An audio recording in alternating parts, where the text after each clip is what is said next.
નમસ્કાર મિત્રો, સૌને જય શ્રી કૃષ્ણ।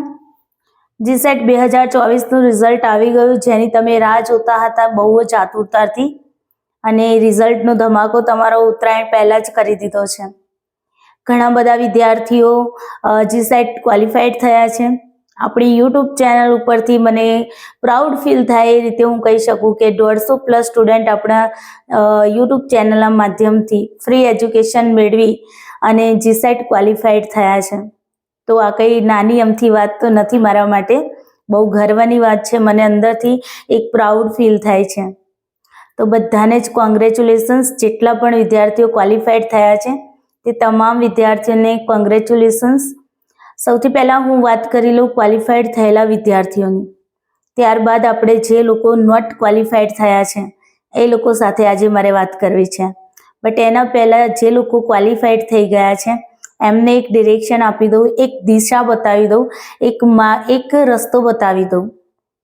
તો જે લોકો જીસેટ ક્વોલિફાઈડ થઈ ગયા છે એ લોકોએ હવે પીએચડીમાં એડમિશન લેવાની તૈયારી કરવી। તમને એમ થશે કે મેડમ હમણાં ડ્રાફ્ટ આવ્યો છે યુજીસીનું અને ત્યાં તો કહી દીધું છે કે ભાઈ પીએચડી કમ્પલસરી નથી, મેન્ડેટરી નથી પીએચડી, રાઈટ। બટ જ્યારે તમે લેવલ 11માં જ્યારે લાગો છો આસિસ્ટન્ટ પ્રોફેસરમાં, ત્યારે તમારા માટે પીએચડી મેન્ડેટરી નથી, બટ તમારે લેવલ 11માંથી લેવલ 12માં જવું હશે તો ત્યાં તમારા માટે પીએચડી મેન્ડેટરી થશે। એટલે ત્યાં તમારે પછી પીએચડી કરવા બેસવું પડશે। તો અત્યારે તમારી જે તૈયારી છે, વચ્ચે તમને બ્રેક મળ્યો છે, બરાબર, તો એ સમયગાળામાં તમે પીએચડી પૂર્ણ કરી દો તો એ તમારા માટે સારું છે, મારું માનવું એવું છે, બરાબર। બીજું કે તમે લોકો પીએચડીમાં એડમિશન મેળવી શોધની ફેલોશિપ પણ મેળવી શકો છો। 2 વર્ષની 4 લાખ રૂપિયા ફેલોશિપ મળે છે શોધ અંતર્ગત। જો તમારો ટોપિક સારો હોય, તમારું જે રિસર્ચ છે એ ક્વોલિટીવાળું જોવા મળે તો તમારું ત્યાં સિલેક્શન થાય છે। એ સિવાય તમે જુઓ તો તમે હવે જીપીએસસી આસિસ્ટન્ટ પ્રોફેસરની તૈયારી કરી શકો છો। જે લોકો જીસેટ ક્વોલિફાઈડ થઈ ગયા છે એ લોકો જીપીએસસી આસિસ્ટન્ટ પ્રોફેસરની તૈયારી હાલથી સ્ટાર્ટ કરી દેજો। તમે કહેશો મેડમ અમારે શું કરવું, શું ન કરવું, અમને કંઈ ખબર નથી, તો એના માટેનો એક આખો વિડીયો છે, ડિટેલ્સમાં તમને ત્યાં જણાવેલું છે કઈ રીતની પદ્ધતિ છે, કઈ રીતે એક્ઝામ લેવાય છે, ક્યાંથી શું વાંચવું, કયું કન્ટેન્ટ વાંચવું, બરાબર।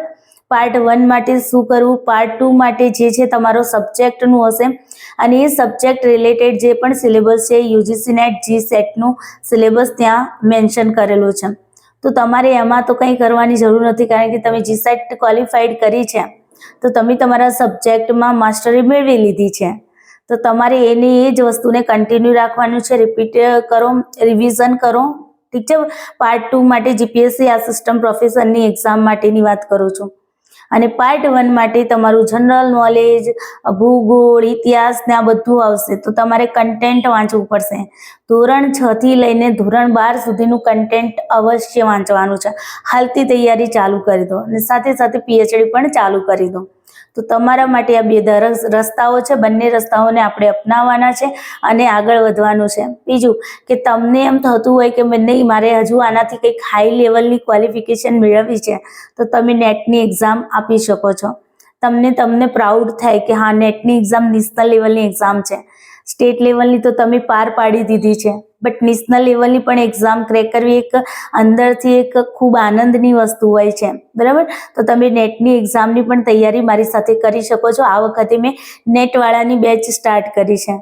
ઘણા બધા વિદ્યાર્થીઓનો એ પ્રશ્ન છે કે મેમ જીસેટના ક્લાસ ક્યારથી સ્ટાર્ટ કરશું?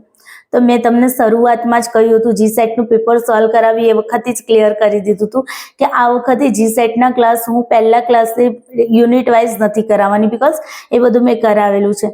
બટ હા, લાસ્ટ ટાઈમમાં એટલે કે ઉનાળા વેકેશન પછી એ સમયે હું તમારા 12 કલાકના ક્લાસ લઈ અને તમારા યુનિટ કમ્પ્લીટ કરવાની છું।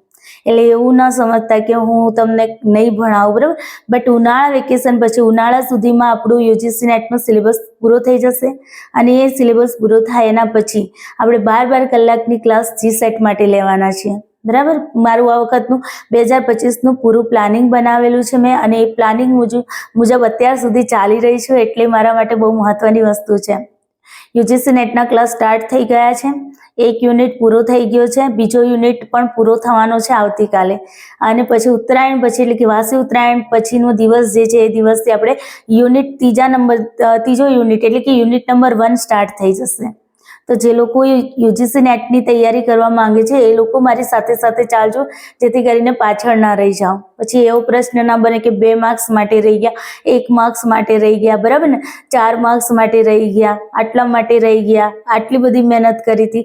આ બધા કોઈ પ્રશ્ન તમારે નહીં રહે. મારી સાથે સાથે ચાલશો તો તમારી તૈયારી બહુ સરસ રીતે થઈ જશે. તો આ થઈ ગઈ જીસેટ ક્વોલિફાઈડ થયા છે એ વિદ્યાર્થીઓ માટે. ટોપ 10માં આવનાર જે પણ વિદ્યાર્થીઓ જેમણે મારી યુટ્યુબ ચેનલ ઉપરથી તૈયારી કરી છે એમને પ્રૂફ આપવું પડશે કે હા મેમ અમે તમારી ચેનલ ઉપરથી તૈયારી કરી છે. ક્યાંક ના ક્યાંક તમે આખું વર્ષ મહેનત કરી છે, મારા વિડીયો જોયા છે, તો ક્યાંક ના ક્યાંક કોઈક ના કોઈક ખૂણે કોઈક ના કોઈક વિડીયોમાં તમે ક્યાંક ના ક્યાંક કમેન્ટ કરેલી હશે, અથવા તો તમે મને પર્સનલ મેસેજ પણ કરેલો હશે.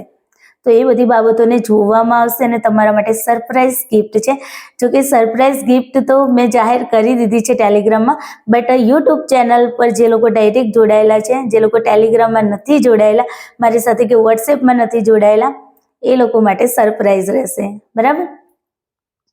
બીજી વસ્તુ કે તમારે આને સરપ્રાઈઝ ગિફ્ટ કેવી રીતે મેળવવી, શું છે, બરાબર, તો એના માટે તમારે ટેલિગ્રામ ચેનલમાં જોડાવાનું છે. લિંક તમને અહીંયા ડિસ્ક્રિપ્શનમાં મળી જશે વિડીયોના નીચે. ત્યાંથી જોડાઈ અને તમે ચેક કરી શકો છો. બરાબર. અને ત્યાં ફોર્મ ભરવાનું છે. ગૂગલ ફોર્મ મેં મૂકી દીધું છે, ગૂગલ ફોર્મ ભરી દેજો. ટોપ 10માં જે લોકો આવશે એ લોકોને ગિફ્ટ આપવાની છે કાલ સવાર સુધીનું. કાલે સવારે 7 વાગ્યા સુધીમાં ફોર્મ ફિલ કરી દેવાનું છે, તો ખાસ ધ્યાન રાખવું. બીજી વસ્તુ કે હવે જે લોકો નોટ ક્વોલિફાઈડ થયા છે એવા વિદ્યાર્થીઓ માટે સૌથી પહેલો પ્રશ્ન, મેમ પાસનો ક્રાઇટેરિયા છે તો એ પ્રમાણે તો મારે માર્ક્સ થાય છે, તો મને કેમ ડિસ્ક્વોલિફાઈડ ગણ્યા છે? ભાઈ હું તો કહીને થાકી તમને લોકોને કે ભાઈ ક્વોલિફાઈડ થવા માટે 6%માં આવવું જરૂરી છે. કેટલાય વિડીયોમાં આની મેં એક્સપ્લેનેશન આપી હશે, તમને લોકોને કેટલી વાર સમજાવ્યા હશે, બટ તમે સમજવા જ તૈયાર નથી. પાસિંગનું ક્રાઇટેરિયા ત્યારે લાગુ પડે કે માની લો કે કોઈ પેપર એટલું હાર્ડ આવ્યું છે અને રિઝલ્ટ નીચું જાય છે, તો મિનિમમ પાસિંગના ક્રાઇટેરિયા સુધી જ તમે કટ ઓફ આપી શકો, એનાથી નીચે કટ ઓફ ન આપી શકો.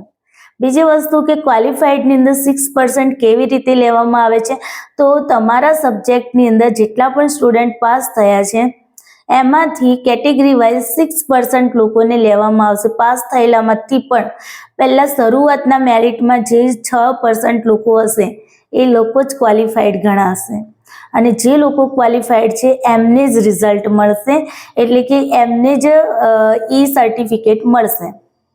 આ વસ્તુ તમારે ધ્યાનમાં રાખવાની છે. બીજી વસ્તુ, બહુ જ પ્રશ્નો આવે છે, જેટલા વિદ્યાર્થીઓ, વધારે તો નથી મારી પાસે નોટ ક્વોલિફાઈડ વાળા, આઈ થિંક 10 થી 15 સ્ટુડન્ટ જ મને એવા મળ્યા છે જેમણે એમ કહ્યું હોય કે મેડમ આ વખતે જીસેટ ક્વોલિફાઈડ ન કરી શક્યા, અને એમાં 15 એક ગણી લો, મેક્સિમમ 15 છે, એનાથી વધારે નથી, કારણ કે મને એટલું તો ખબર છે. તો 15 જેટલા જે પણ સ્ટુડન્ટ છે એમાંથી મોસ્ટલી સ્ટુડન્ટ નવા હતા કે જેઓ મારી યુટ્યુબ ચેનલ ઉપર એકદમ નવા આવેલા, રિસન્ટલી આવેલા, લાસ્ટ ટાઈમમાં એવા છે. અને 5 એક એવા છે કે જે લોકો ગયા વર્ષે પણ તૈયારી કરી હતી ને આ વર્ષે પણ તૈયારી કરી હતી, એવા છે. તો અહીંયા હું એવું નથી કે 15 વિદ્યાર્થીઓ માટે જ આ વિડીયો બનાવી રહી છું, બીજા પણ ઘણા બધા એવા હશે કે જે લોકોને આ પ્રશ્ન હશે, તો એટલા માટે અહીંયા વિડીયો તમારા માટે બનાવ્યો છે. ધ્યાન રાખો કે તમે જ્યારે નોટ ક્વોલિફાઈડ થાઓ છો, તમે એમ કહો છો કે હું 2 માર્ક્સ માટે રહી ગઈ, અથવા તો 4 માર્ક્સ માટે રહી ગઈ, અથવા રહી ગયો, બરાબર, તો તમારે અહીંયા તમારું એનાલિસિસ કરવાનું છે મિત્રો. આ જે 2 માર્ક્સ માટે રહી ગયા, 4 માર્ક્સ માટે રહી ગયા, એ એક બચાવ પ્રવૃત્તિ છે. તમે એમ કહો છો કે ઘણા બધા વિદ્યાર્થીઓ કહેતા હોય છે કે મેડમ અમે તો બહુ બધી મહેનત કરી હતી, આખું વર્ષ મહેનત કરી નાખી, આખું વર્ષની મહેનત બાતલ જતી રહી, બરાબર, કિસ્મતે સાથ ન આપ્યો. એક વસ્તુ યાદ રાખો, તમે તમારી કમીઓ નથી શોધતા, તમે બચાવ પ્રવૃત્તિ કરો છો. તમે બચાવ પ્રવૃત્તિ કરીને તમારી જાતને સેટિસ્ફાઈડ કરો છો, એનાથી વિશેષ કશું નથી. તમે એ જુઓ કે તમારી ક્યાં કમી રહી ગઈ. મારા 2 સ્ટુડન્ટ એવા હતા જેમણે મને એમ કહ્યું કે મેડમ કાંઈ વાંધો નહીં, આ વખતે અમે નોટ ક્વોલિફાઈડ થયા છીએ, બટ હવે અમે અમારી કમીઓ અંદરથી શોધીશું કે અમે ક્યાં ભૂલો કરી, અને એ ભૂલોને અમે સુધારવાનો પ્રયત્ન કરીશું. અને મેમ અમે તમને પ્રોમિસ કરીએ છીએ આવતા વર્ષે અમે ક્વોલિફાઈડ થઈને તમને બતાવીશું, તમને પ્રાઉડ ફીલ કરાવશું. આવા 2 વિદ્યાર્થીઓ છે. જ્યારે મને આવા વિદ્યાર્થીઓ મળે ને ત્યારે મને ખુદને એમ થાય કે હા, આ વિદ્યાર્થીઓ મારા જ છે. જ્યારે ગઈ વખતના 2 વિદ્યાર્થીઓ એવા છે કે જેઓ ગઈ વખતે નોટ ક્વોલિફાઈડ થયા હતા અને એમણે મને પ્રોમિસ કરી હતી કે મેમ અમે ક્વોલિફાઈડ થઈને જ બતાવીશું. અને લિટરલી એ લોકો આ વખતે ક્વોલિફાઈડ થઈને બતાવ્યા છે. એટલે એવું નથી કે તમે આ વખતે નોટ ક્વોલિફાઈડ થયા એટલે જિંદગીની પરીક્ષા હારી ગયા. આ જિંદગીની પરીક્ષા નથી, આ શોર્ટ ટર્મની પરીક્ષા છે.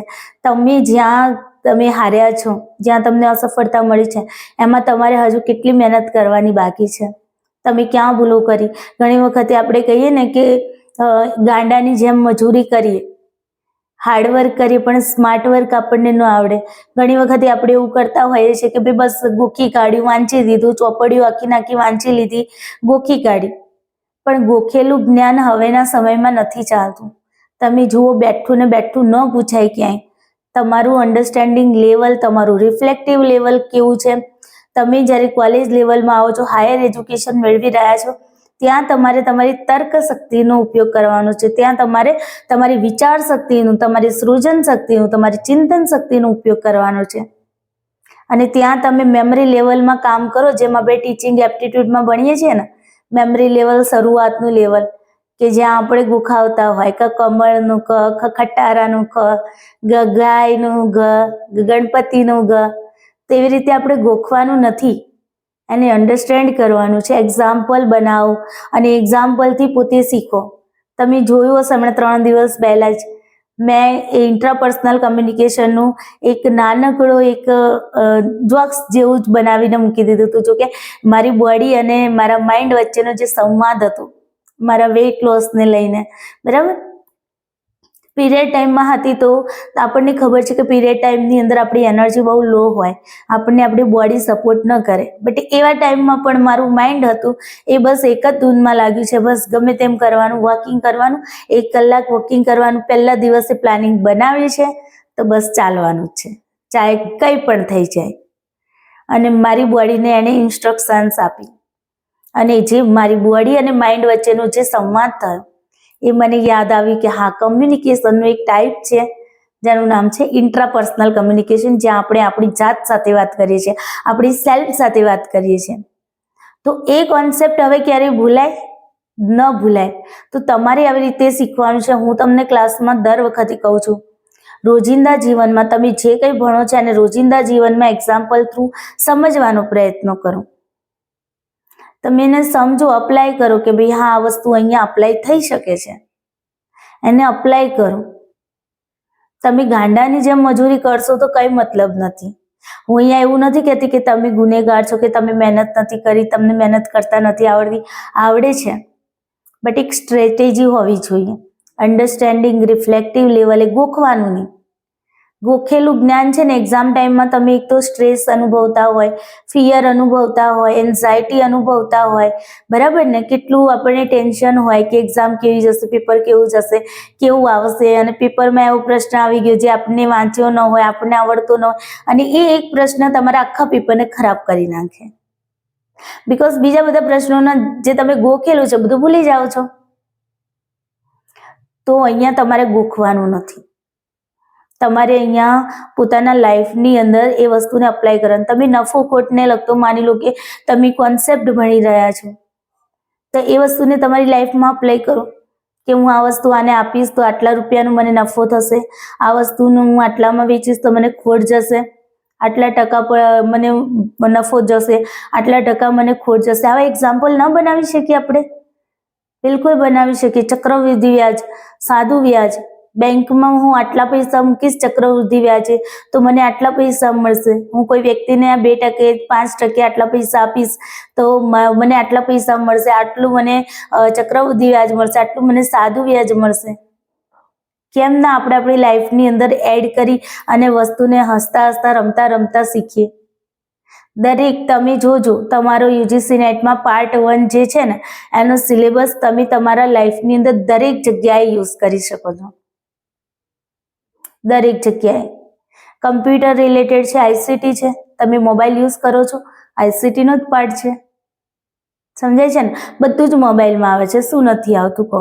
માઇક્રોસોફ્ટ ઓફિસ પણ તમારા મોબાઈલમાં આવે છે. તો એના થ્રુ સમજો વસ્તુને. સમજાય છે ને? ટીચિંગ એપ્ટિટ્યૂડ છે, એક ટીચર બની જાઓ.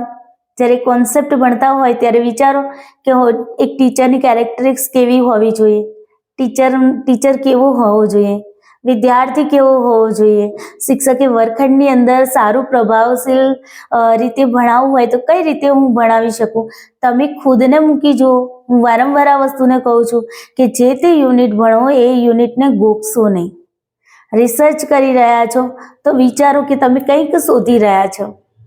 ઘરમાં કોઈ વસ્તુ ખોવાઈ ગઈ હોય તો આપણે કેવું શોધીએ છીએ? દરેક વસ્તુને એકબીજા સાથે લિંક કરી અને શોધવાનો પ્રયત્ન કરીએ છીએ. તો કેમ નહીં અહીંયા રિસર્ચને પણ એવી રીતે આપણે અપ્લાય કરી. પોઝિટિવિઝમ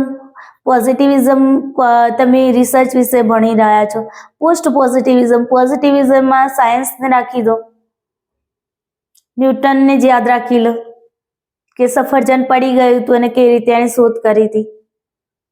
અને પોસ્ટ પોઝિટિવિઝમ મીન્સ જે આપણે આધ્યાત્મિકતા, જે રીતે હું ટેરોટ કાર્ડ રીડિંગ કરું છું, હે ને, જેને એ પ્રોસેસ બતાવી ન શકાય, આનું રિઝલ્ટ આઉટકમ આપણે જોઈ શકીએ બટ એની પ્રોસેસ આપણને ન ખબર પડે. તો આવી વસ્તુઓને તમે તમારી રિયલ લાઈફમાં જોડીને ન સમજી શકો.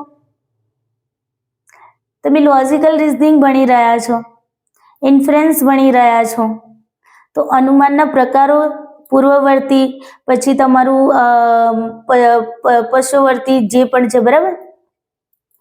પૂર્વવર્તીમાં ભાઈ પહેલા કારણ આપણને કારણ જોવા મળે. વાદળ આવ્યા, જો એક્ઝામ, વાદળો આવે છે, વરસાદ આવે છે, વાદળો આવે છે, વરસાદ આવે છે.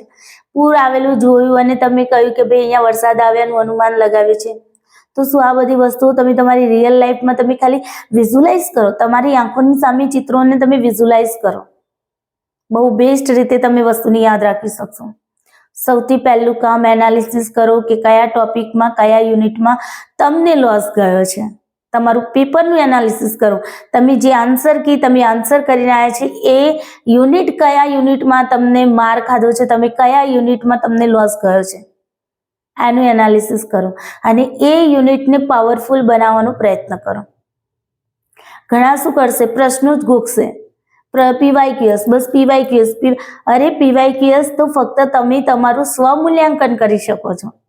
થિયરી તો સમજવી જ પડશે, થિયરી તો ભણવી જ પડશે. થિયરીની પણ ડાયરેક્ટ પ્રશ્નો તમે વાંચવા મળશો. તમે ડાયરેક્ટ માની લો કે તમને બનાવેલું ખાવાનું ડાયરેક્ટ તમને હલ્દીનું શાક બનાવતા આવડતું નથી અને તમને ડાયરેક્ટ હલ્દીનું શાક આપી દેવામાં આવે અને પછી કોઈ એમ કે હવે હલ્દીનું શાક કેવી રીતે બને, તો તમારે બીજાને પૂછવું પડે ને, પૂછવું પડે કે નહીં? તો તમારે પણ અહીંયા એવું થશે. જો તમે થિયરી ભણેલા હશો તો તમારે કોઈને પૂછવાની જરૂર નથી. તમે આવનારા સમયના ભાવિ શિક્ષકો છો અને શિક્ષક કેવો હોવો જોઈએ? એની પાસે એટલું તો નોલેજ હોવું જોઈએ કે જે ફિલ્ડમાં જઈ રહ્યો છે, જે વિષય એને ભણાવવાનું છે, જે વિષય વસ્તુ એને ભણાવવાનું છે, એનું નોલેજ એની પાસે હોવું જોઈએ. એવું નહીં કે ક્લાસરૂમમાં ગયા, કેમ છો બાળકો, મજામાં. તમારી પાસે જે બાળકો આવવાના છે હાયર એજ્યુકેશન લેવલના હશે. તમારે એમની સાથે કેવી રીતે કમ્યુનિકેશન કરવાનું છે, તમે કેવી રીતે એ લોકોને ક્લાસરૂમમાં જોડી રાખશો. નાના બાળકો તો હશે નહીં કે પહેલા બીજા ધોરણના હશે કે જેમને તમે ડરાવી અને તમે ઊંચા અવાજે બોલીને ચૂપ કરાવીને બેસાડી દેશો ક્લાસમાં, નહીં ને. બટ તમારી પાસે જે બાળકો આવવાના છે તમારા લેવલના, રિફ્લેક્ટિવ લેવલના હશે, એમને તમારે હેન્ડલ કરવા પડશે. તો તમારે પહેલેથી એક ટીચર તરીકે, તમારે ઇફેક્ટિવ ટીચર તરીકે તમારી એક છાપ ઊભી કરવી પડશે. અને ઇફેક્ટિવ ટીચર ક્યારે બની શકાય? જ્યારે તમારી પાસે કન્ટેન્ટનું નોલેજ હોય, જ્યારે તમારી જોડે તમારા સબ્જેક્ટનું નોલેજ હોય, જ્યારે તમે જે ફિલ્ડમાં જઈ રહ્યા છો એ ફિલ્ડમાં જે જગ્યાએ તમારું નોલેજ જ્યાં કામ આવતું હોય એ નોલેજ તમારી પાસે હોવું જોઈએ. તો આપણે ગોખવાનું નથી, આપણે અન્ડરસ્ટેન્ડિંગ સાથે રિફ્લેક્ટિવ લેવલે આપણા વ્યવહારિક જીવનમાં વસ્તુઓને આપણે અપ્લાય કરી શકીએ એ રીતે તમારે શીખવાનું છે. રડવાથી કંઈ નહીં થાય. જો જે લોકો રડે છે ને, હું એવું માનું છું કે એ લોકો છે ને, મતલબ એ આના માટે લાયક ન કહેવાય. સમજાય છે ને? એક ગુરુ તરીકે તમે જવાના છો, ગુરુ તરીકેની પદવી મેળવવા માટે તમે આટલો બધો પ્રયત્ન કરો છો. કાલના દિવસે તમારે તમારા સ્ટુડન્ટને તમારે સ્ટ્રેન્થ આપવી પડશે, તમારા સ્ટુડન્ટને તમારે હેન્ડલ કરવા પડશે. ત્યાં તમે ખુદ જ તમે હારી જશો તો તમે તમારા સ્ટુડન્ટને કેવી રીતે તમે ઊભા કરી શકશો? સમજાય છે ને? રડવાથી એક એક પળ તમારા જીવનની જે ભગવાને તમને આપી છે જીવવા માટે, એ પળ તમારી એક એક પળ એમને બરબાદ થવાની છે. એ તો રડવાથી તો કઈ રિઝલ્ટ સુધરવાનું નથી. સુધરવાનું છે? નહીં સુધરે. તમારું પેપરમાં તમે જે પરફોર્મન્સ કરીને આવ્યા છો એ પણ નથી સુધરવાનું. તો શું કામ નાહકનો આપણો એક એક પળનો સમય ખરાબ કરવો? એ વિચારવામાં સમય વાપરો કે હવે શું કરી શકાય. મારે મારા ગોલ સુધી પહોંચવું છે તો મારે હવે શું કરવાનું? મેં તમને વચ્ચે પણ કહ્યું હતું, રોડ મેપ બનાવો. મારે મારા ગોલ સુધી પહોંચવું છે, વચ્ચે કયા કયા પ્રોબ્લેમ્સ આવશે એનું હું કઈ રીતે સોલ્યુશન લાવીશ. મેં તમને 2 રસ્તા બનાવવાના કહ્યા હતા. એક રસ્તો એવો બનાવો કે જ્યાંથી તમે શરૂઆત કરી અને તમારા ગોલ સુધી પહોંચવાનો પ્રયત્ન કરો, વચ્ચે જે બી આવે કશું પ્રી પ્લાનિંગ કર્યા વગર. અને એક રસ્તો એવો બનાવો કે જ્યાં તમે દરેક બાબતથી તમે વાકેફ છો. કોઈ પણ પરિસ્થિતિ આવે છે તો એનું તમારી પાસે પહેલેથી શું સોલ્યુશન છે, જ્યાં તમે કોઈ વસ્તુમાં અટકો નહીં, જ્યાં તમે કોઈ વસ્તુમાં સ્ટક ન થો. આપણે સામાજિક પ્રાણી છીએ તો આપણી ઘણા બધા પ્રોબ્લેમ્સ હોય, રિલેશનશિપ વાઇઝ પણ પ્રોબ્લેમ્સ હોય, હેલ્થ ઇશ્યુઝ પણ આવી જાય, બરાબર ને? તો જોબ કરિયર વાઇઝ પણ ઇશ્યુઝ આવી જાય. આપણી ઉંમર થઈ ગઈ હોય તો ફેમિલી તરફથી રિસ્પોન્સિબિલિટી આપણે નિભાવવાની થતી હોય, ઘણું બધું છે. બટ આ બધામાંથી તમે કઈ રીતે તમારો રસ્તો અલગ કરી શકો છો? આ બધામાંથી તમે કઈ રીતે આગળ આવી શકો છો? સૌથી પહેલા ભૂલોને સુધારો. પહેલે પ્રી પ્લાનિંગ કરો કે તમે આમાંથી કયા કયા પ્રોબ્લેમ્સ તમને નડશે અને આ પ્રોબ્લેમ્સનું તમે સોલ્યુશન શું શોધી રાખી છે. પ્રોબ્લેમનું સોલ્યુશન્સ મળી જાય ને, એના પછી ચાલવાની શરૂઆત કરો. પ્લાનિંગ કરી અને ચાલવાનું. ક્યાંય ફરવા જવાનું હોય તો પહેલેથી પ્લાનિંગ કરીએ છીએ ને કે અહીં જઈશું, અહીં જઈશું, આ રીતે જઈશું, આ રીતે જઈશું, જેથી કરીને રખડવું ના પડે, જેથી કરીને ભટકવું ના પડે. તો એવી જ રીતે અહીંયા પણ એવું છે. જે 2 માર્ક્સ માટે રહ્યા છે ને, આપણે શું કરીએ છીએ, જે 2 માર્ક્સ માટે 4 માર્ક્સ માટે જે લોકો રહી જાય છે ને, એ લોકો પોતાનો ક્રાઇટેરિયા કેટલો કટ ઓફ જેટલું રાખે. પૂછે કે કટ ઓફ મેડમ કેટલે અટક્યું હતું? અરે કટ ઓફ જેટલું તમારે તમારો ટાર્ગેટ નથી રાખવાનું, થોડો ઊંચો રાખો. ધ્યેય હંમેશા તમારો ઊંચો હોવો જોઈએ. કટ ઓફના લેવલે ના રાખો, હાઈએસ્ટ લેવલનું રાખો કે ભાઈ હાઈએસ્ટ લેવલે કેટલા હતા, મારે આટલે સુધી નથી પહોંચવું, મારે આટલે સુધી પહોંચવું છે, મારે કટ ઓફ સુધી પહોંચવું છે, કટ ઓફથી ઉપર સુધી પહોંચવું છે, હાઈએસ્ટ લેવલ સુધી પહોંચવું છે. કટ ઓફ સુધીનું તમે ના વિચારો. ઘણા બધા એવું જ વિચારે કે કટ ઓફ સુધીનું આપણે વિચારે. કટ ઓફમાં કેવું, જો પેપર ઇઝી રહ્યું તો તમારું કટ ઓફ ઊંચું જતું રહ્યું, પેપર હાર્ડ રહ્યું તો કટ ઓફ નીચે જતું રહ્યું. તો આપણો એરિયા જે છે ને ઊંચો રાખવાનો. તમે કટ ઓફના લેવલનું વિચારો છો ને એટલા માટે તમને થોડું કેવું થાય, આપણે એમ હા ભાઈ આટલું જ કરવાનું છે, ઓકે ચાલ થઈ ગયું. પણ પેલું આટલું બધું કરવાનું છે, કરવું જ પડશે. નહીં ચાલે, બિલકુલ નહીં ચાલે. અને ઘણા તો કેવું ખબર છે, છેલ્લા દિવસે ઘોડા દોડાવવા વાળા, અને પછી એમ કે મેડમ હું તો ક્વોલિફાઈડ ના થયો, હું તો ક્વોલિફાઈડ ના થઈ, હું તો મહિનાથી તૈયારી કરતી હતી, હું તો મહિનાથી તૈયારી કરતો હતો. અરે ભાઈ, કઈ આ વસ્તુ ખાવાની વસ્તુ થોડી છે કે મોઢામાં મૂકી ખાધી અને પેટમાં જતી રહે. એના માટે મજૂરી કરવી પડે, હાર્ડવર્ક કરવું પડે, સ્માર્ટ વર્ક કરવું પડે. ઇઝી નથી વસ્તુ. તમારી ભૂલોને જુઓ. સૌથી પહેલા હું એ જ કહીશ, જ્યારે હું 2018માં જીસેટની એક્ઝામ હું ડિસ્ક્વોલિફાઈડ થઈ હતી, હું ફેલ થઈ હતી,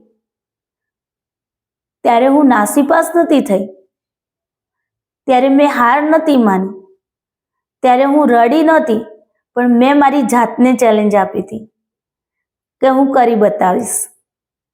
તમારી ખુદની જાતને ચેલેન્જ આપો તમે કે આ વર્ષે 2026ના વર્ષમાં જ્યારે પણ જીસેટની એક્ઝામ આવશે અથવા તો નેટની એક્ઝામ આવશે, હું મારી જાતને ચેલેન્જ કરું છું કે હું આ એક્ઝામ ક્રેક કરીને જ રહીશ.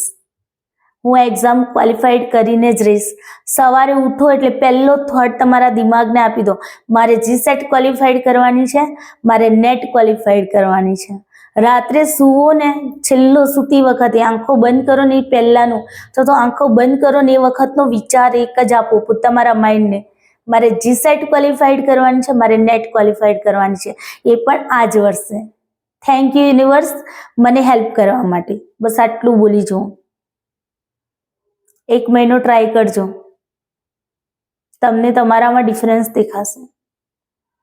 તમે જે બધું ફોકસ ઇમ્બેલેન્સ થઈ જાય છે ને તમારું, 4 દિવસ તૈયારી કરે, 9 દિવસ, હે ને, પછી હતું એવું ને એવું, તો 4 દિવસ તૈયારી કરીને પછી બધું છોડી દઈએ, એ બધું નહીં થાય. અને 2025નું વર્ષ બહુ એનર્જી વાળું છે.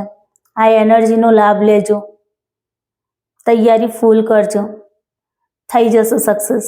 બસ માઇન્ડથી. અડગ મનના માનવીને હિમાલય પણ નડતો નથી. છે ને કહેવત એવું કે ભાઈ મનથી મજબૂત માણસ હોય ને તેને હિમાલય પણ ન નડે. તો તમારે મનથી મજબૂત બનવાનું છે. રોવા ધોવાથી કંઈ નહીં થાય. રોવા ધોવાનું બિલકુલ પણ નહીં. સ્ટ્રોંગ બનો, તમારી જાતને ચેલેન્જ આપો. હા, હું કરી બતાવીશ, મારામાં એક ક્ષમતા છે, મને ભગવાને એટલી તો બુદ્ધિ આપી જ છે કે હું આ કરી શકીશ અને હું દુનિયાને દેખાડી દઈશ કે હું પણ કંઈક ચીજ છું, હું પણ કંઈક કરી શકું એમ છું. આજે જે લોકો તમારી હસી ઉડાવે છે ને તમારી અસફળતા ઉપર, એ જ લોકોને અફસોસ કરાવો, એ જ લોકોને બતાવો કે તમારામાં ક્ષમતા છે, તમે કરી શકો છો. કર દિખાઓ કુછ ऐसा, દુનિયા કરના ચાહે આપકે જૈસા. આરજે કાર્તિક જે FM રેડિયોમાં આવે છે એનું આ વાક્ય છે. મને બહુ જ એ વખતે જ્યારે મેં ક્વોલિફાઈડ કરી ત્યારે મેં આ વાક્યને બહુ જ વાર રિપીટ કર્યું હતું, બહુ જ વાર. માઇન્ડ કેટલી વાર આવ્યું, મતલબ અંદરથી ખુદથી મોટિવેટ થાવ યાર. ચાલ મારી જાત, ચાલ મારી સેલ્ફ, આપણે જીસેટ ક્વોલિફાઈડ કરવાનું છે, આપણે દુલ્હા લાવવાના છે. ચાલ, ક્યાં સુધી બેસી રહીશું? આખી દુનિયા આગળ જતી રહી છે, હું એક પાછળ છું, મારે આગળ રેસમાં દોડવાનું છે. ચાલ દોડ, ચાલ જઈએ, ચાલ કરીએ, ચાલ ક્વોલિફાઈડ થઈ જઈએ. પોઝિટિવિટી સાથે તૈયારી કરજો. બાકી હું તમારી સાથે જ છું, બરાબર. તમારે કંઈ પણ તમને ક્યાંય પણ એવું લાગે કે હા મને અહીંયા તકલીફ પડી છે, હું અહીંયા ડિસ્ટર્બ છું, મેન્ટલી ડિસ્ટર્બ હોવ, તો તમારા માટે હું હાજર છું. એઝ અ સાયકોલોજીસ્ટ તરીકે હું તમારી સાથે હાજર છું. સાયકોલોજીની સ્ટુડન્ટ છું, તો હું તમને જરૂરથી હેલ્પ કરીશ, બરાબર. બટ તમારે હિંમત નથી હારવાની, તમે મારા સ્ટુડન્ટ છો. મને મારા સ્ટુડન્ટ ઉપર પૂરો વિશ્વાસ છે કે ક્યારેય હાર નહીં માને. મેં હાર નથી માની તો મારા સ્ટુડન્ટ પણ હાર નહીં માને. તો તમારે હાર નથી માને. ઉઠો, ઉઠો, પોતાની જાતને ચેલેન્જ આપો, કરી બતાવો અને પ્રોમિસ કરો મને કે જે આ વખતે જે લોકો નોટ ક્વોલિફાઈડ થયા છે ને એ લોકો આવતી વખતે સૌથી પહેલાં મને રિઝલ્ટ કહેશે કે મેમ હું ક્વોલિફાઈડ થઈ ગયો, મેમ હું ક્વોલિફાઈડ થઈ ગઈ. ઓકે, તો હસતા રહો, પોઝિટિવ રહો, તમારા માઇન્ડને ક્લિયર કરી દો, મેડિટેશન કરી લો અને આ રોવા ધોવાનું બંધ કરી દો, નેગેટિવિટીને હટાવી લો, નેગેટિવ લોકોથી દૂર થઈ જાઓ અને આગળ વધો. તો આજના માટે આટલું જ. આઈ હોપ તમને વિડીયો સારો લાગ્યો હશે. વિડીયો સારો લાગ્યો હોય તો વિડીયોને લાઇક શેર જરૂરથી કરજો. ચેનલ પર નવા હો તો ચેનલને સબસ્ક્રાઈબ કરવાનું ભૂલતા નહીં. Bye, take care you, I love you all. Bholenath bless you સબને.